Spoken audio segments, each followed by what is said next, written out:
বাইরে বাইরে বাইরে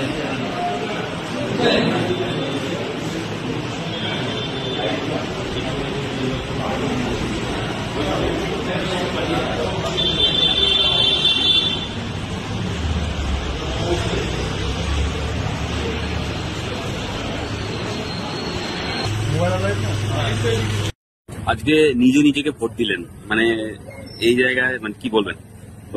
এই অভিজ্ঞতা তো ছিল না, নতুন হলো। নিজেকে ভোট দিলাম। আর পথ চলাটা খুব কঠিন। দুই তারকা 1.5 মাস ধরে দুই তারকার সঙ্গে লড়াই করেছেন। একজন সাধারণ কর্মী বা সংগঠনের নেতা হিসেবে কি বলবেন? না, ঠিক আছে, রাজনীতির ময়দানে ওইভাবে তারকা বলে আলাদা কিছু নেই। এটা নির্বাচন, রাজনৈতিক সংগ্রাম, এই লড়াইয়ে আমরা আছি।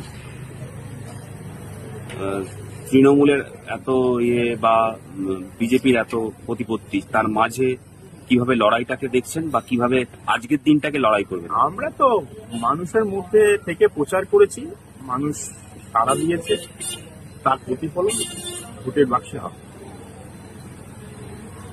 কি করবেন আজকে সারাদিন? সারাদিন চেষ্টা করব যে বিভিন্ন জায়গাগুলোয় আমাদের 7টা বিধানসভা, সেখানে যাওয়ার চেষ্টা করবো। সবটা হয়তো হবে না, কিছুটা আমাদের ইলেকশন এজেন্ট যে আছে তাদের করে নিতে।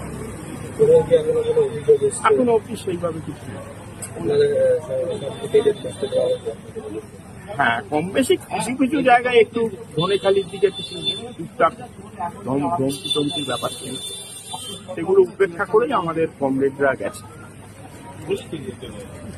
কোন জায়গায় সন্ত্রাস হবে বা এরকম কোন আমাদের তো সন্ত্রাসের আতুর ঘর এই লোকসভাতে হচ্ছে ধনেখালি। আমরা ইলেকশন কমিশনকে বলে রেখেছি, আশা করবো তারা যথাযথ ব্যবস্থা নেই। ইলেকশন কমিশন যেভাবে প্রস্তুতি নিয়েছে সেটাতে আপনারা খুশি? সবটা তো ওইভাবে হয় না, কিন্তু ভালো।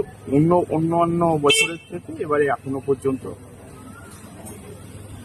সব থেকে বড় কথা হচ্ছে রেসপন্স করছে। আমরা যে কথাগুলো বলছি, কোথাও কোনো অভিযোগ থাকে সেগুলোকে করবার চেষ্টা করছে। লড়াইটা কি কঠিন হবে? লড়াই কঠিন, আবার সম্ভাবনাময়।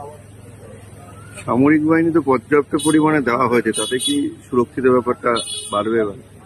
না, শুধু সামরিক বাহিনীর ওপরে বিষয়টা নির্ভর করে না। মানুষের জেদ, তার ইচ্ছা, আমার নিজের ভোট আমি নিজে দেবো, সেইটা এবারে সবচাইতে বড় ইচ্ছা।